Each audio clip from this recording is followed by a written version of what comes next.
FanDuel is giving all new customers a shot at $250 in bonus bets. Join FanDuel today. You'll get started with $250 in bonus bets if your first $5 bet wins. From three-pointers to steals to assists, FanDuel has so many ways to bet your favorite player props. Plus, after the game tips off, you can even combine live prop bets into a same-game parlay for a chance to win big. Just visit FanDuel.com/sportsfan to get in on all the NBA play-in tournament action. That's FanDuel.com/sportsfan for your shot at $250 in bonus bets.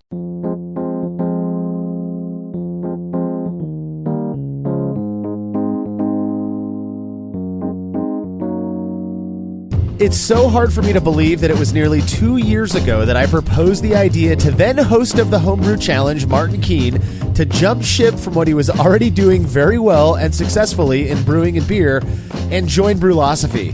Fortunately, he agreed and a few months later started dropping episodes of The Brewlosophy Show. Well, since then, Martin has produced nearly 100 episodes, and in my completely unbiased opinion, the brewing world is better for it. In all seriousness, we are incredibly grateful for what Martin has brought to the team. I could never have imagined just how much goes into producing such high-quality content, and Martin does it better than most. Well, last month, patrons of Brewlosophy got to spend an hour virtually hanging out with Martin during our monthly live Q&A session, and it was really awesome. Coincidentally, it was in the lead-up to Martin's first time hosting one of these sessions that the conversation occurred, resulting in him joining the crew. Anyway, while we typically reserve these sessions for patrons only, we occasionally do like to share them with everybody after the fact, and that's what we're going to do this week. Now, if you're unfamiliar with Patreon, it's a really cool platform that allows us to keep bringing you this podcast every week. Those people who appreciate what we're doing enough to make a small monthly pledge are known as patrons, and in return for their support, we give them a little something extra as a way to say thanks. You can all learn about the various rewards we offer patrons over at patreon.com/brewlosophy, so I won't spend too much time on it except for to say that our two most popular levels of support are the $3 tier, which gets you into these monthly live Q&A sessions with people in the brewing world, as well as our $5 tier that also gets you a discount at YakimaValleyHops.com. Past Q&A guests have included folks like Russian River's Vinny Chilurzo, The Alchemist John Kimmich, and a bunch of homebrewing all-stars like John Palmer, Gordon Strong, Drew Beecham, etc. Coming up later this month, April of 2024, one of my oldest brewing friends and one of the first to jump from homebrewing to pro, Tommy Kaprelian from House of Pendragon Brewing Company is going to be hanging out. In addition to making awesome beer, House of Pendragon has a story that I feel really resonates with many homebrewers, in part because it was started by a homebrewer, and the fact that it's still a successful business today really does speak volumes. While you may not have access to House of Pendragon beer where you live, Tommy has been in the game for a long time and has a ton of great info to offer. I'm really excited for this session, and I trust those who attend are going to enjoy it as well. To be a part of it, all you have to do is make a pledge of just $3 or more by Friday, April 25th, 2025, as Tommy's going to be hanging out on Saturday, the 26th. All past sessions are stored on our private YouTube and Patreon pages, so you can go back and watch them whenever you like. Again, that's patreon.com/brewlosophy.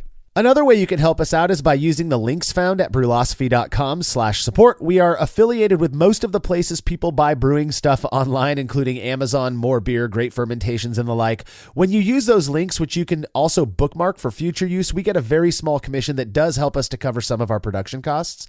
Finally, if you wouldn't mind letting us know what you think about this show by leaving a rating and review in Apple Podcast or wherever it is you listen to podcasts that allows you to leave those reviews, we really would appreciate that, on top of giving us an idea of what listeners think of how we're doing, which we absolutely take to heart. Those reviews also make it easier for people who may not have heard of the Brewlosophy podcast yet to find it.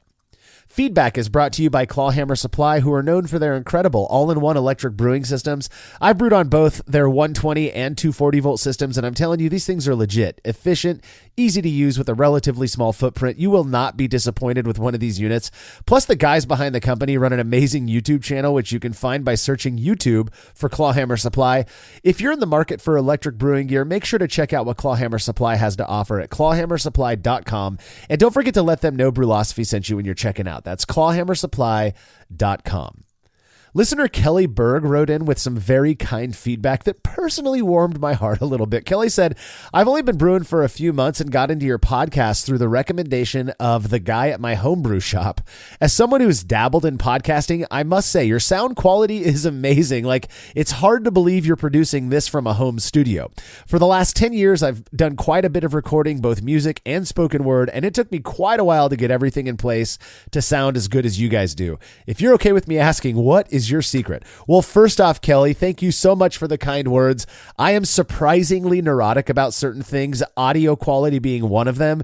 So feedback like this is very validating. I think I've probably mentioned it in the past before, but the reason it took so long for us to start the podcast from the website is because I wanted to make sure that we were going to do it right. And for me, that meant making it sound as good as possible. Now, I can honestly say there is no secret like you, or like it sounds like you've done. I've been toying around with home recording since about 2004. And in those last 2 decades, I've compiled a bunch of gear as well as just enough knowledge about digital recording to be dangerous. What's funny is that while some of my gear is arguably pretty high end, some of the stuff that I use is also about as basic as it gets. For example, and this has earned me a few scoffs from other podcasters, I still use GarageBand for all of my recording. For those who don't know, GarageBand is a free digital audio workstation, or DAW, that comes with Mac computers. Then again, I'm running Shure SM7B microphones through Cloudlifter gain boosters and a Scarlett 18i20 into GarageBand. So it's not like everything is bad or everything is all good. I think what I've done is try to piecemeal together what works the best. That doesn't break the bank too much. I think with all the Shure SM7Bs you'd see in my studio, you'd be shocked. But I am convinced that's primarily to blame for our decent audio quality, though, is the fact that I'm using the equipment that I really do feel emphasizes the best parts of spoken word. And most people haven't heard my music, but audio recording as well. Anyway, I could obviously spend hours geeking out on this stuff, but we've got beer to get to. So again, I truly appreciate your feedback. Thank you so much for the kind words. If you have show feedback, you could send it to feedback@brewlosophy.com or drop us a note on social media. All right, when we're back from this break, Martin's live Q&A session with patrons of Brewlosophy.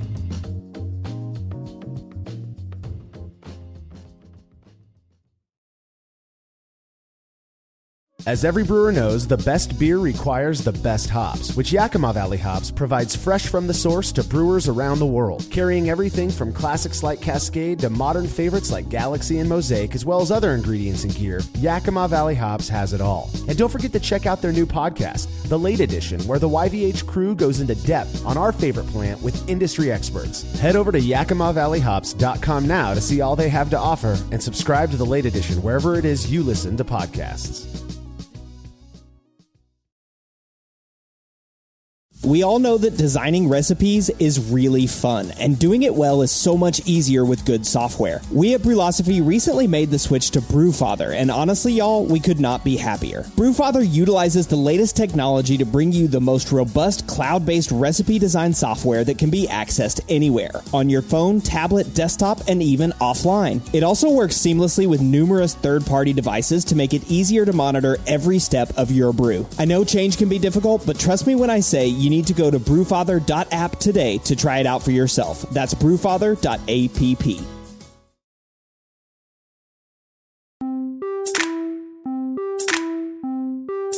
All right, everybody, thank you so much for dealing with a little bit of technical difficulties. I'm Marshall Schott, with Brewlosophy, as you all know. Thank you for joining us this odd Tuesday night for our Brewlosophy Q&A session, which is a little out of the ordinary for what we typically do. Tonight we've got Brewlosophy's own Martin Keene, who's going to be hanging out and taking some questions. So whatever you want to ask him, he can decide whether or not he wants to answer honestly. But go ahead and you can unmute yourself if you want to chat with him. You can leave questions, comments, and such in the chat as well. Martin, thank you so much, dude. I'm going to hand it over to you. All right, thank you. Yeah, it's great to see you all. Look, I mean, I just want to say before we get started with anything, this is a Patreon's call, which means everybody who's here has contributed financially in some way to Brewlosophy, and we really appreciate that. You know, someone's got to pay Marshall's Teams bills, so We definitely appreciate everybody who's supporting Brewlosophy. And, when I came on as a contributor to Brewlosophy 2 years ago, I get to see all of the behind the scenes stuff. And there's a lot to running a weekly podcast, a website, and now a YouTube channel as well. So very much appreciated. So yeah, look, if you got questions, just throw them in the chat, or jump on, just turn your microphone on. That would be great. I'm going to have a little activity for you guys to do, which will involve a little triangle test. I'm going to teach you the Will Lovell patented way to perform a triangle test on yourself a little bit later. So if you happen to have kind of these cups that you can't see through, and you have 3 or 4 of them, and you have 2 beers that are maybe somewhat similar, I mean, just in the ballpark, they're like both fizzy lagers or something, you might be able to come play along with me, and we'll do that in a little bit as well. So put your questions in the chat. I just wanted to, while you're doing that, just kind of give you an update on especially if you're not familiar with me and the channel that I run. So I'm a Brewlosophy contributor, which means I get to do experiments and jump on the podcast every now and again and so forth with Marshall. But 2 years ago, we decided we were going to go ahead and do a video version of Brewlosophy as well, and that has become the Brewlosophy Show. We started that just over 2 years ago now, and have done something like 80 episodes of that show, which is kind of a combination of like some of the traditional Brewlosophy stuff of doing experiments where I film my brew days, or talking to experts, or doing some of the other Brewlosophy projects like the Hop Chronicles and Short and Shoddy. But also getting to talk with fellow homebrewers who've done interesting stuff, like people who've got cool setups at home. They've come on the show and talked to me about that. I get to talk to some industry experts. So Johnny Garrett from the Craft Beer Channel, he's got an episode coming up with me, which was really fun to talk to him. I've done a bunch of episodes with John Palmer as well, which is the author of How to Brew, which has been amazing. So that's been the Brewlosophy Show, and we been putting out episodes mostly every week. We just switched it to be every 2 weeks again now. So there's an episode every second Thursday that comes out. So if you're not already following us on the YouTube channel, please do. And don't forget to like and subscribe and all the stuff that I'm supposed to say for that, right? Okay, all right. Let's see. So let's look at the questions. So Juan says, hi, Martin. Would like to know your perspective in going pro. With all the bat he'd have done, what have you pondered for it, against it? Oh, yeah. No chance for me. Thank you very much. I have got to work with quite a few professional brewers, both through Brewlosophy and also my brewing education. I took a class at a community college that is a beginner's class to becoming a commercial brewer, and we got to go to a number of commercial breweries in the area and actually brew on their systems and speak to the brewers there, learn about the whole thing, not just the how to brew, but the commercial side of things, the distributor side of things, working with the grain providers and working with the canning distributors and all the rest of it. My goodness, that is a heck of a lot of work.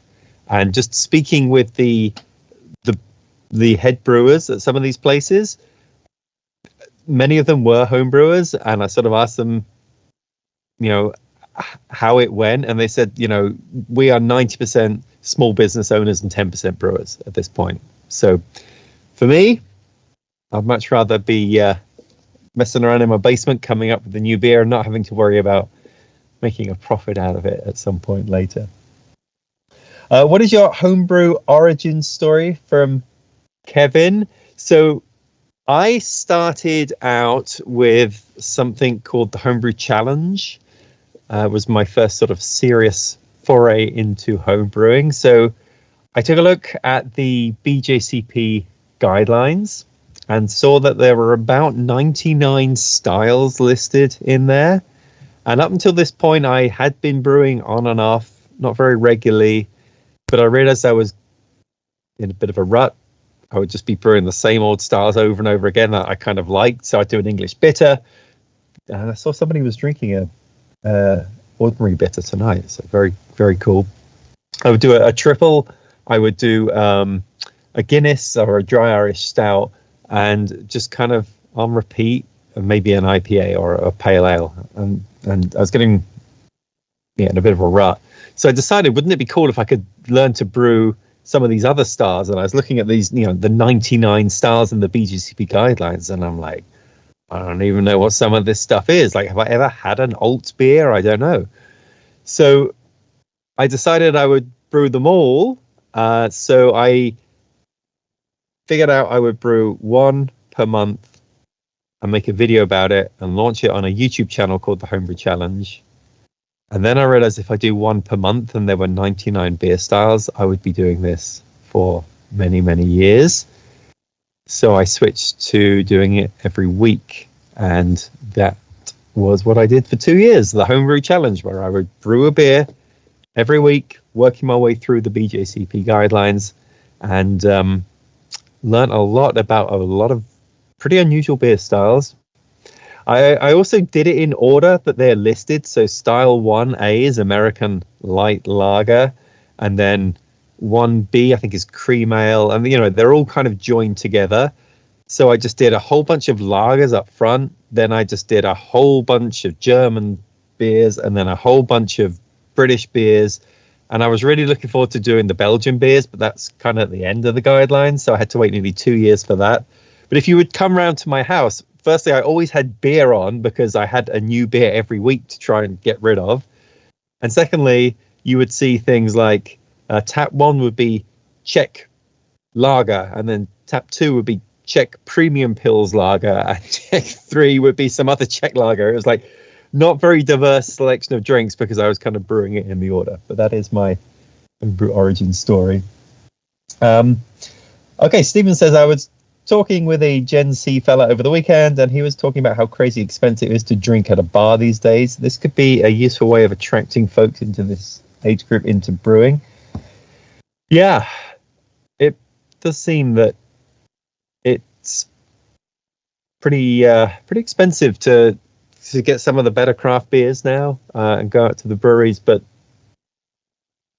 brewing to save money for me was never a reason to get into this hobby, because I started basic with a little bottling bucket and brewing on my kitchen stove, but then I would buy something else. And if I could turn the camera around right now, you would see the ridiculousness of my basement, which is just home brewing equipment all over the place.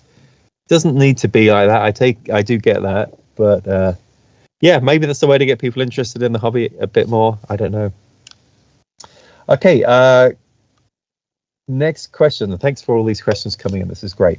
So if you were left to die on a deserted island and you could only have one beer style to drink while you were there, what style would you choose? Well, if I could only have one beer, it's going to be a Guinness, because Guinness is just kind of the best beer, I think. I was chatting with my friend Norm about this, and we were just he agrees with me. He's a Guinness guy, so I would just go for that. But if I'm on there's like a desert island, I don't think I want a Guinness on a desert island. So maybe like an English bitter, perhaps something a little bit more friendly to hot weather. But yeah, because I'd want the Guinness to be actually on nitro, and I don't think I would get that on the desert island. Let me know your desert island beer in the comments as well, please. I'd love to hear what everybody's kind of one beer would be. I don't know. And I'm going to say milkshake IPA or something crazy.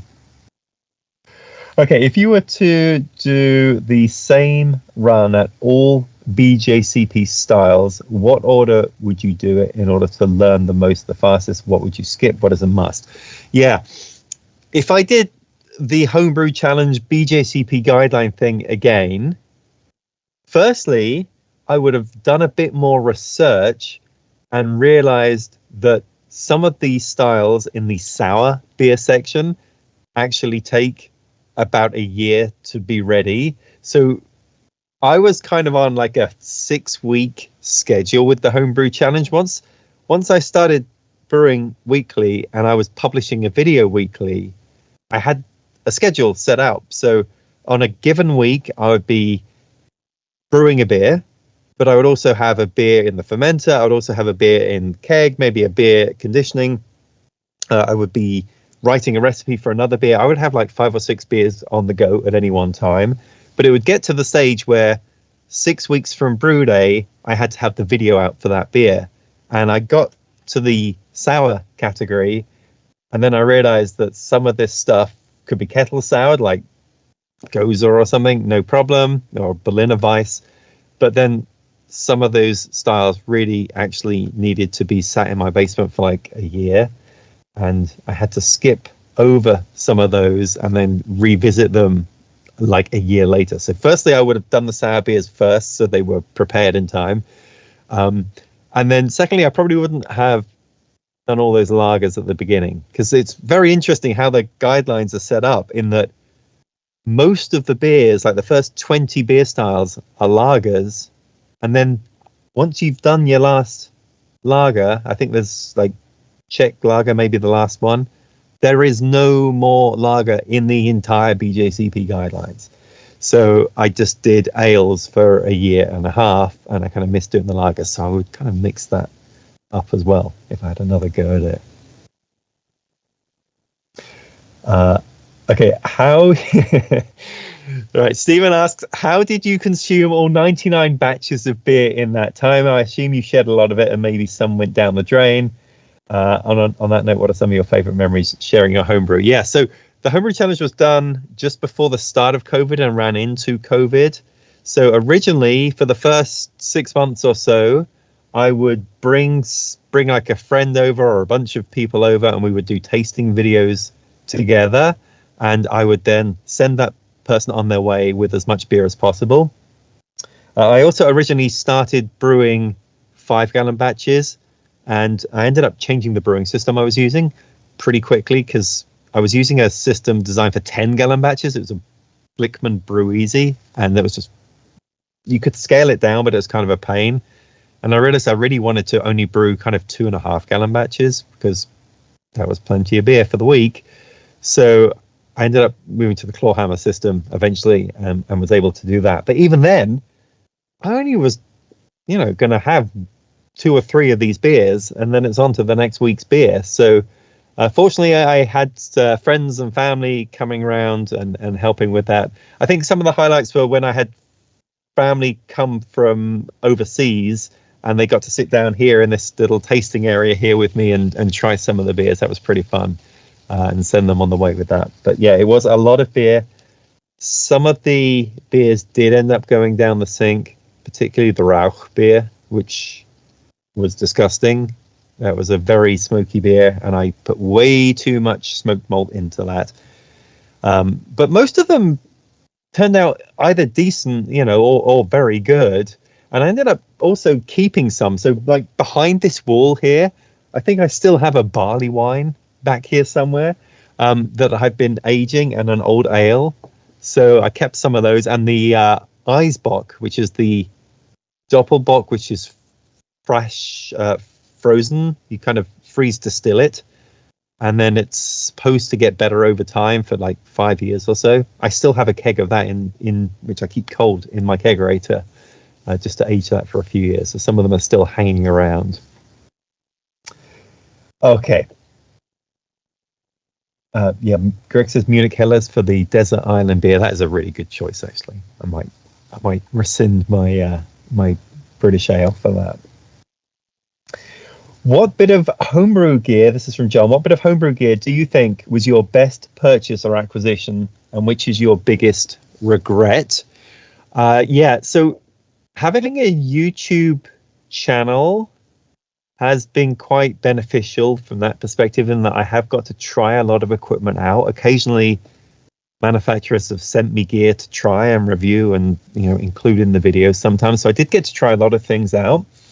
The thing that has been the best thing that I've had has for sure been the glycol chiller, which has just changed everything. So when I was doing the homebrew challenge in particular, so many beers on, so many of them were lagers, and I had to lager them. I had these chest freezers all over the house. I think I had 5 chest freezers, and I could fit in 2 fermenters in each one. So I just went on Craigslist and Facebook Marketplace, and wherever I could find a chest freezer, I would buy it and then put a temperature monitoring thing on there, an Inkbird or something, and use that for fermenting. That was fine and all, but when I was able to actually get like a glycol system, and that has 4 different ports, so I can control 4 different fermentation vessels at any one point and control them to the exact temperature that I want, that was an absolute game changer. And also the fact that I didn't have to chill my wort down to whatever the yeast pitching temperature was with the glycol chiller, because you just want to knock off the main heat and get it to like, if it gets like below 100 Fahrenheit or 40 Celsius or something, I'm like, that's good enough. Stick it in the fermenter, turn on the glycol, and it would be at pitching temperature, ale or lager, by the time I cleaned up my stuff. So that just really shortened the amount of time I had to spend chilling stuff as well. So that has been my favorite thing. My least favorite thing, I'm in a basement here, which means I have problems getting rid of all of the steam. So I've been trying to run all sorts of fans to try to get rid of the steam when I'm brewing, especially if I'm brewing 2 batches side by side for an experiment. So I was really interested in a steam condenser lid. So I was sent one from Spike that would fit on top of my clawhammer kettle. Unfortunately, it wasn't a perfect fit. It didn't quite fit. It was like maybe like a 1/4 inch too big. So it didn't quite sit in there, but it was enough to sort of create a seal. But steam condenser lids, my goodness, everything changes with that. The boil off rate changes. Adding hops becomes a big deal because you've got to kind of open up this port and add things in. Figuring out how much power to send to your heating element changed a lot as well when you're kind of in this sort of steam condensing lid vacuum thing. And also it needs a ton of water to work. So you're constantly adding water in, and then you have all this discard water as well to get rid of. It was so much work, and I was so convinced I was going to get rid of all of my kind of overhead fans and stuff in here and just go with steam condenser lid. But for me, it just didn't work out, so I ended up sending that back. Okay. Let's see what else we got. What's Norm's story? He's mentioned once that he has never brewed. How do you guys know each other? Yeah, so Norm is one of the beer tasters on the Brewlosophy show. So if you have watched a few of our episodes, you would have definitely have seen Norm tasting a lot of my beers. I actually know Norm through my wife. He worked at the same company that my wife worked at, and they were friends, and that's how I met him. He's really big into craft beer, but no, he has never really brewed a beer, with the exception of the iGulu system, which I did a video on, which is kind of one of these 5-minute brew day things where you get some dry malt extract, and then you add some yeast pellets or some yeast powder, and then some these hop extracts. You just put it in like cold water. You don't even stir anything. You put it in this kind of temperature controlled thing, and it goes off and ferments a beer. So Norm was able to like pour the ingredients in and press start on this iGulu. So he did brew one beer, but other than that, he hasn't brewed any. But Norm's a lot of fun, and he also has a really good palate. He's able to really pick up on a lot of things. So I love having him try the beers that I've brewed in particular, because I really value his opinion on that. Okay, right. Charles says, I LinkedIn you. Yeah, I am on LinkedIn. And I'm having a major pattern envy. Firmware engineer here. Do you think EE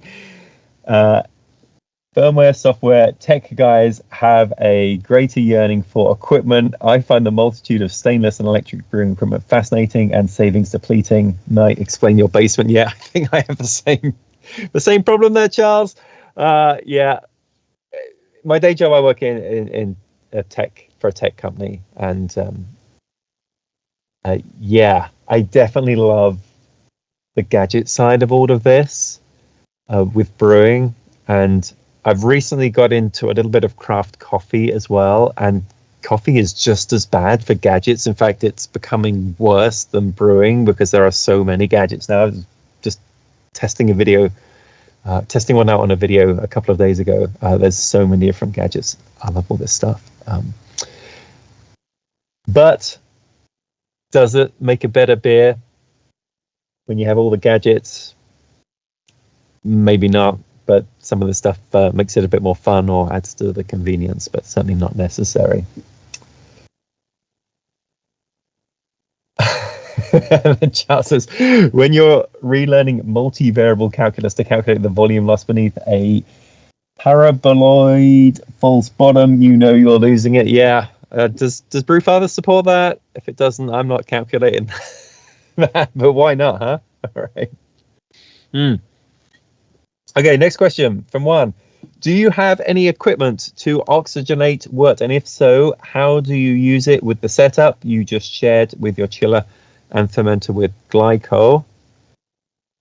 Yeah, I do. I wonder if I could grab it. 1 second.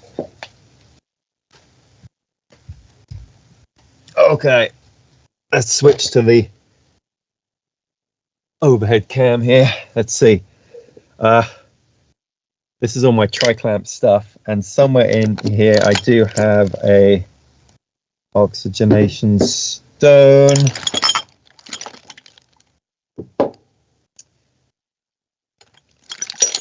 This guy. All right. So my setup to oxygenate wort is as follows.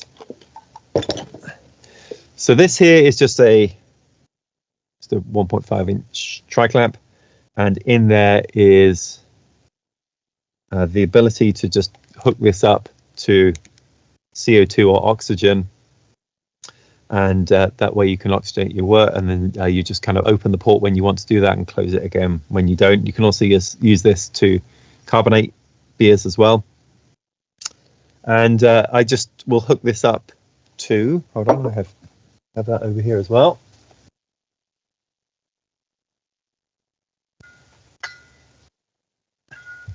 So Martin, will you connect that when the wort is coming out at below 100 degrees, like you said, or after, or at pitching temperature? I'll do it at pitching temperature. Yeah. So let's do here. So what am I hooking this up to? I have just a bottle of oxygen, pure oxygen, and then this is from Blickman Engineering. This lets you set how much oxygen to come out, and then you just hook it up with this. So that is my setup for oxygenating wort. I don't actually oxygenate every brew. In fact, I would say I don't do most of them. But if it's particularly high gravity beer, I'll probably do that. And then I do find myself using this actually a bit more for carbonating the beers as well, if I want to carbonate it, particularly if I'm in a rush to get it in the keg carbonated. So as I'm doing the cold crash, I would then bring this out for that. So that one is connected to your fermenter all the time, and then whether it's oxygen or CO2, is ready to go. Yes, that's right. So, well, what I'll do is I will close the port off, connect this, and then open the port again if it's not already on there. But typically, it's just it'll sit on there. Thank you. What do you use for yourself? I don't right now. I don't. I'm thinking of getting one just for more like quality control and consistency, and trying to make sure that I'm maybe being a bit more careful on how to measure volumes and such. So I'm thinking, okay, do I just use a stone? Where do I put the stone? Like what you have, or something before in line? So just trying to find what's worked for you and what's good enough. Yeah, the stone seems pretty easy, and then you can dip this into Star San and blow some air through it as well, make sure it's clean. So that's worked pretty well.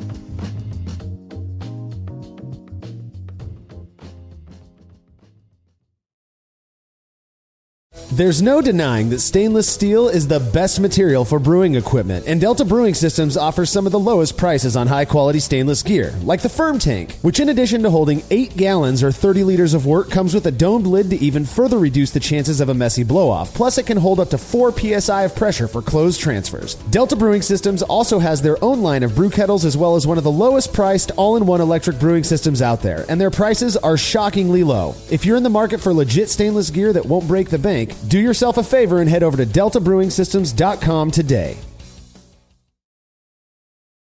The new and improved Brewbuilt X3 Unitank conical fermenter has arrived, and I'm here to tell you it's a thing of beauty that comes with some awesome features, like an 8-inch tri-clamp lid in place of the complicated band clamp, 4 crossbar reinforced legs to improve stability while giving more access to valves, horizontal ports on the cone that allow for smaller batch sizes, and an oversized 3-inch bottom port with butterfly valve and tri-clamp flex chamber collection vessel. Brew like a pro at home with the Brewbuilt X3 Unitank. Head over to morebeer.com right now to learn more about this rad piece of gear and pick one up for yourself.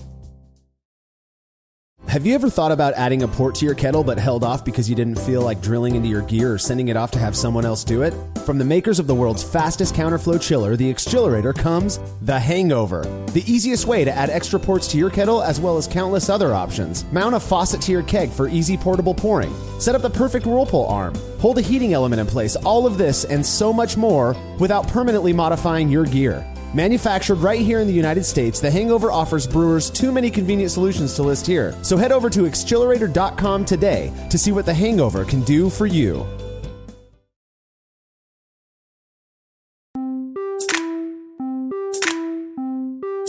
Okay. Ricky says, have you dipped your toes into espresso? Yeah, it's a slippery slope. Yeah, so we're just talking about coffee. Yeah, definitely have done that. I have a pretty fancy espresso machine. There's a guy I work with who's really into espresso, and he has a closet with like 10 of these espresso machines in them. So I ended up buying one of them off of him, and that is the most used device in our house, and that includes the microwave, the oven, the stove. Like, that espresso machine is used multiple times every day, without doubt. We love it. Okay, my brother lives in Durham. This is from Greg, and has taken me to a number of the breweries in the RDU area. My favorite one has been Highwire and Haw River, my least favorite. Or Haw River, and my least favorite, sadly, Red Oak, despite their beautiful building and beer gardens. What is your favorite brewery? Okay, yeah, so, this is Durham, RDU, that's North Carolina, and the Raleigh area. I've never been into the Red Oak Brewery, which is like right off the interstate, about 45 minutes out of town, because they don't allow kids in. And if I'm that far out of town, I almost always have my son with me. So I've never been to Red Oak, although I do enjoy their amber ale. My favorite breweries in the area here. So I live in a suburb of Raleigh called Cary, and we have 5 breweries here at this point. And my favorite ones are Bond Brothers. They do a really good Belgian triple. And my other favorite is Fortnite Brewing, which is an English brewery, and I'm originally from England. And they have cask ale there. So they'll have several beer engines, and then you can just get straight up English bitters or something along those lines, served properly on cask. So it's 55 degree temperature, lightly carbonated. The carbonation all happens within the cask. The cask has to be tapped within, a couple of days before it starts to go bad, but it's delicious. So it's really, really nice to sort of have something that reminds me a little bit of beer in England. Where you go to any kind of local pub in England and there'll always be at least one beer engine with real ale or cask ale in it. So we have that in Cary here in Raleigh, which is fantastic. Okay, Charles says, Martin, do you need to sanitize the O2 line, or with the O2 do all the sanitizing you need? Oh, yeah.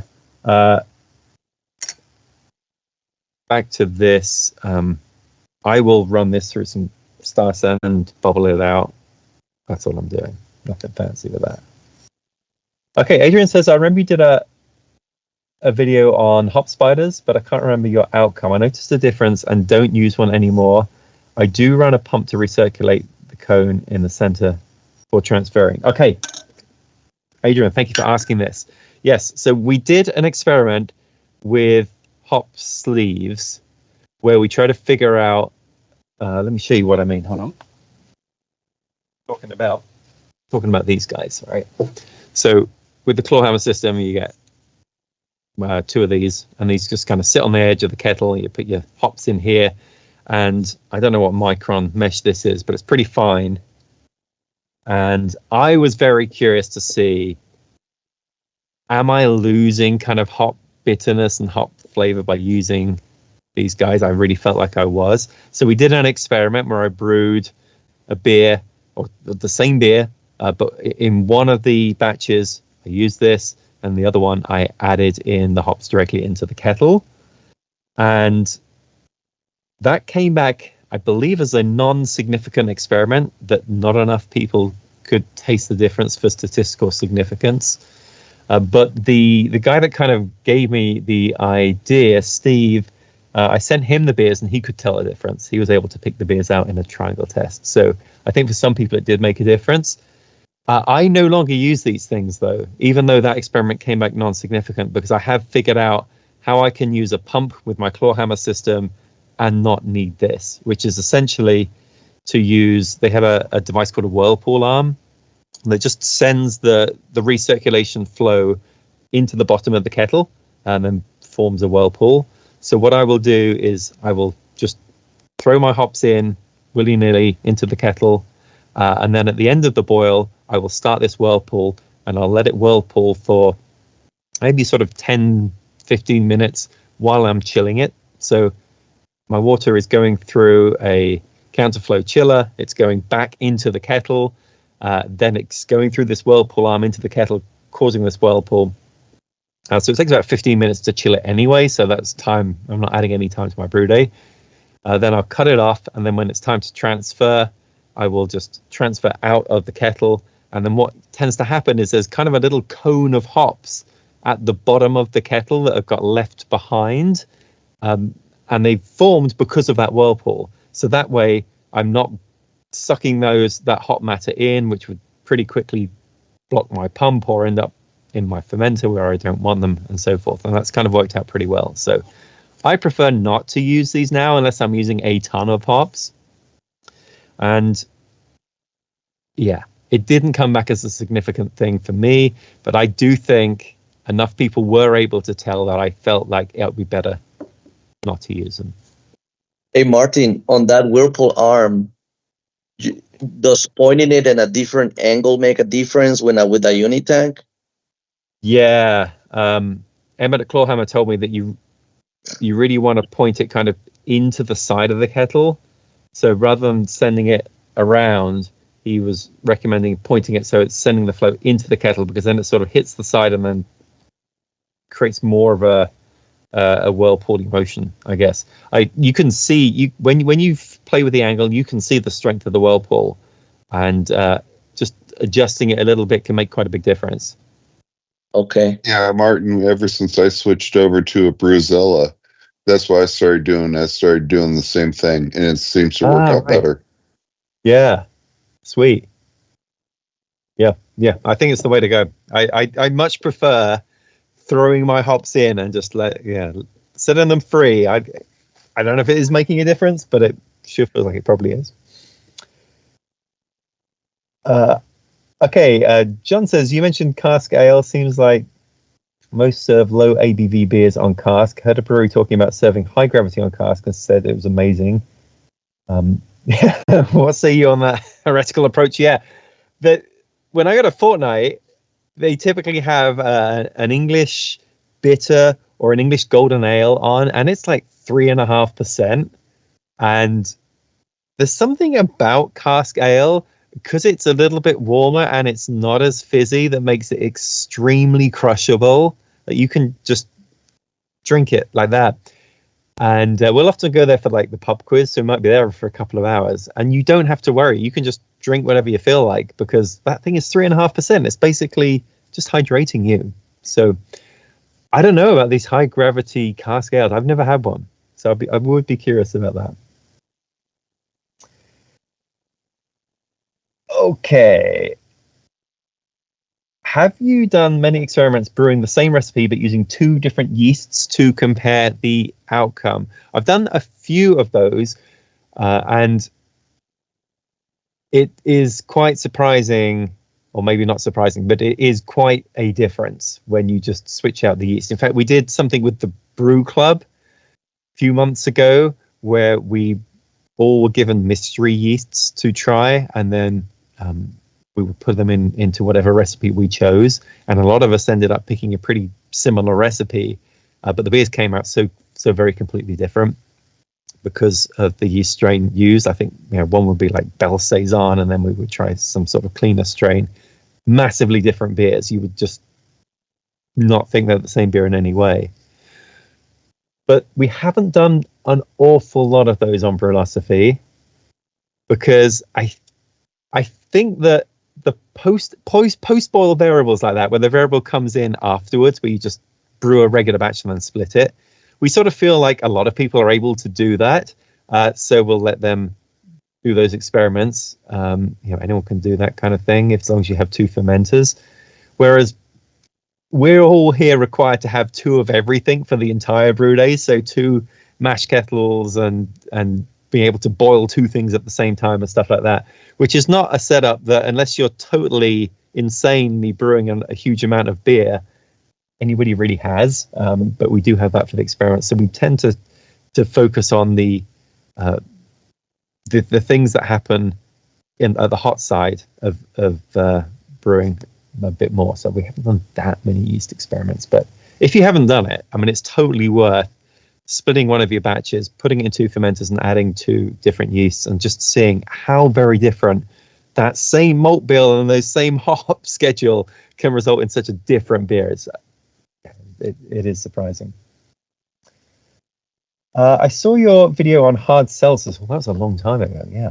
I noticed you used USA 5. How was that experience overall, and what other yeasts have you tried? I'm going to be revisiting this soon with a different yeast strain. So, I can't even remember how I did that hard seltzer now. I think it was very basic, just sugar, water, and USA 5. Maybe some yeast nutrient. I can't remember what else went in that. Yeah, that's what it was. Yeah. And then we just had some flavors from Olive Nation. I think provided some flavors for us to try, and I don't know. I apparently you can get some kind of little bit of off flavors with some of that, and I think we ended up masking by putting in enough of like the fake raspberry flavors and whatever. But, yes. Okay. Keep the questions coming, but I did promise you triangle test thing. So let me just chat about that for a sec. So the Brewlosophy triangle test, you guys are all patrons, you know how this works. That we have 3 colored cups, and when we're trying to test a beer, we will split 2 beers and put them in 1 cup, or we'll split 1 beer across 2 cups, and this will have the other beer in it, and then we'll kind of shuffle these around, have people try them, and then see if they can detect the odd one out. I think the Brewlosophy crew here, we often feel like we get a bit of a hard time in some of the comments when we are unable in our own triangle tests to detect which beer is which.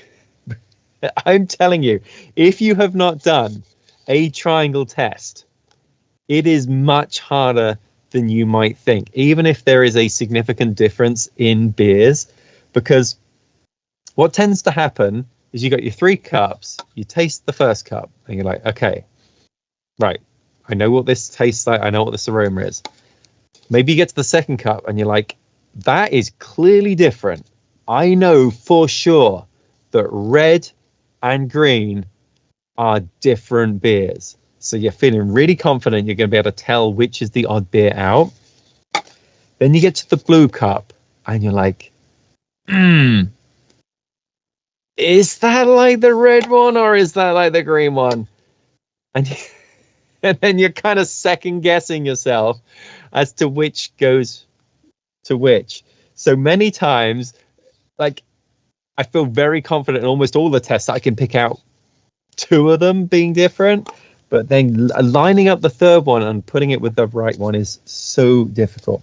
Anyway, I wanted to show you how to do a triangle test on yourself if you have nobody else around and you don't want to do 3 different colored cups. This is the will level method. So how this works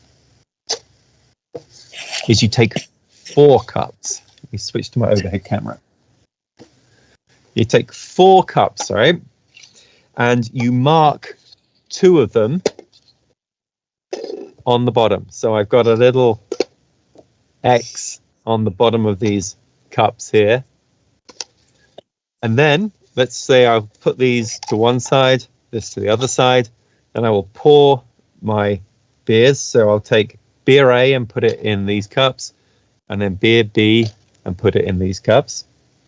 Then what Will does is, because he knows at this point what's what, he'll just line the beers up, kind of close his eyes and just start shuffling like this without paying too much attention to what he's doing. I've already lost count as to what's in here. Spilling beer, man. Yeah, there's nothing in, unfortunately. So he's shuffled them. I don't know what's what now. He will then randomly remove one. Okay, put that to the side, and now you got your triangle test. Try out the beers. Pick which one you think is the odd one out, and then you pick up the other 2, and then you see, did they match or not? In this case, they did match, so this would be a correct result. I think that's genius. Because, yeah, go ahead. I have a question. When you're doing a hop, for example, there's going to be some color differences in the beer if you're using hop or if you're using a particular malt variable.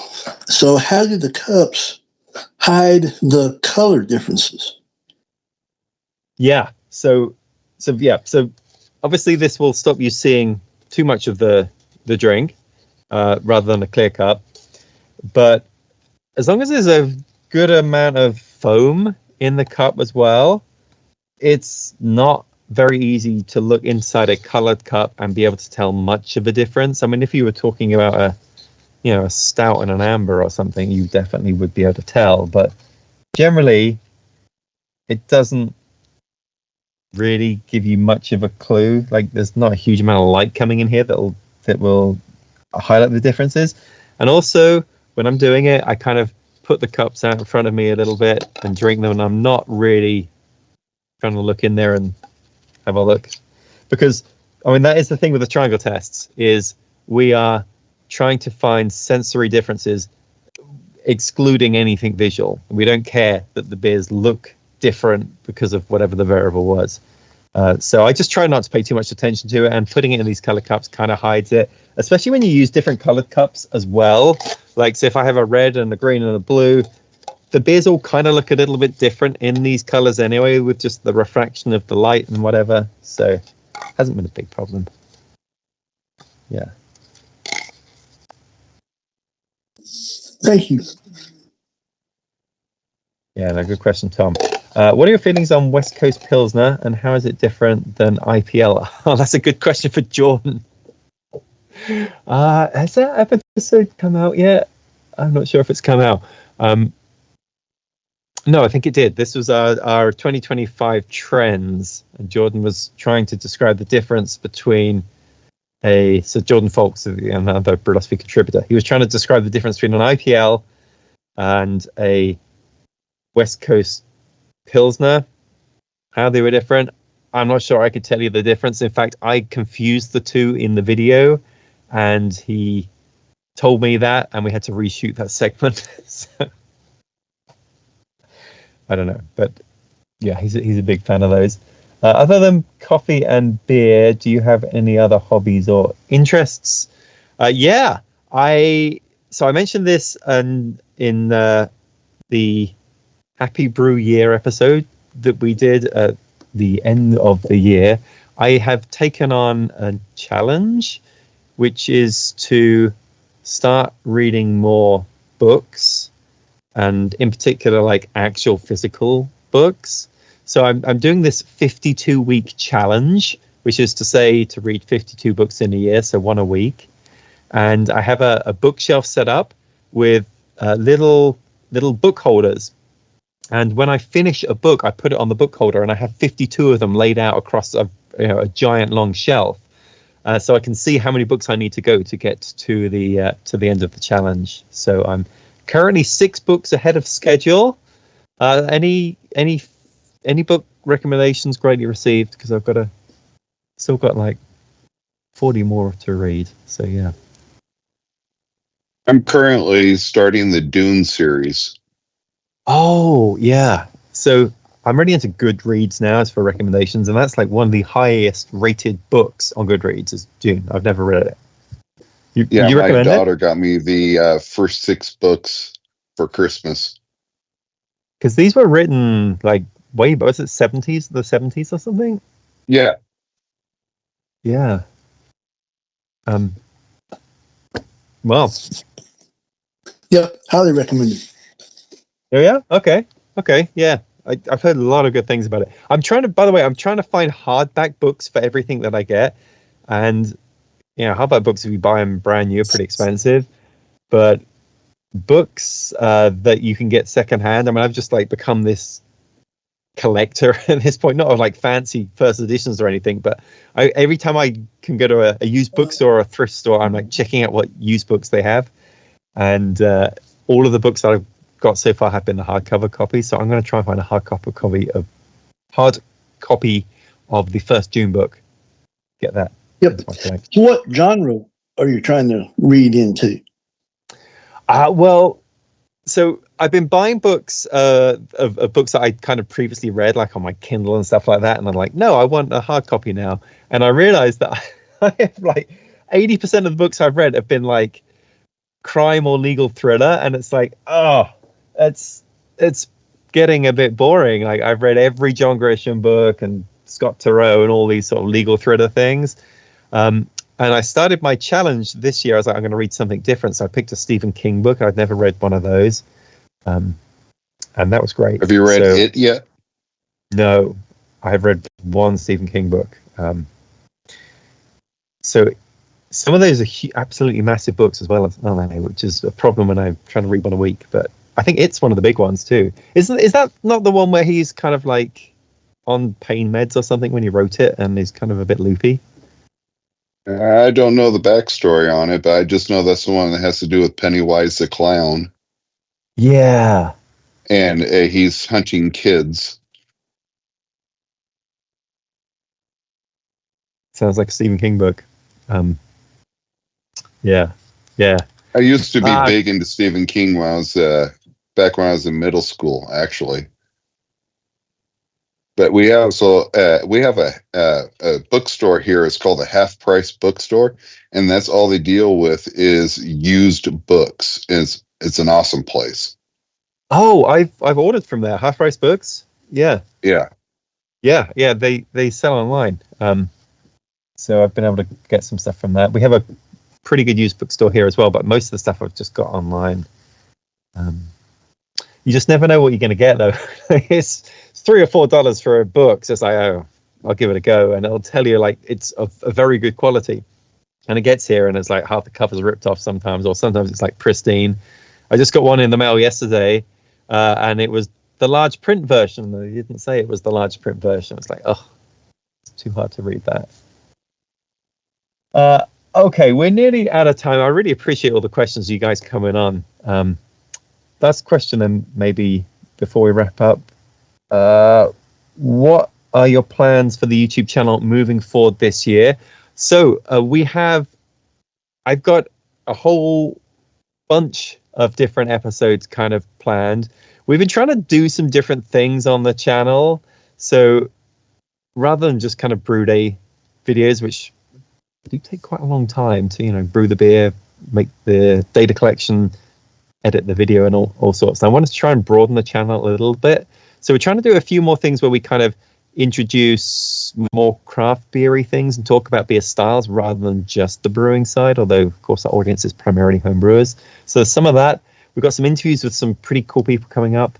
And we're going to try and do a few more sort of challenge videos with the Brew Club. So we did the Franken Yeast video with the Brew Club recently, and we've got another one in plan. And I've also been doing the Average Brew series with the Brew Club. So we're going to be doing more of that sort of guess the beer kind of style videos where we have to guess some aspect of it, like what yeast was used, what hops were used, that sort of thing. So that's all coming up as well.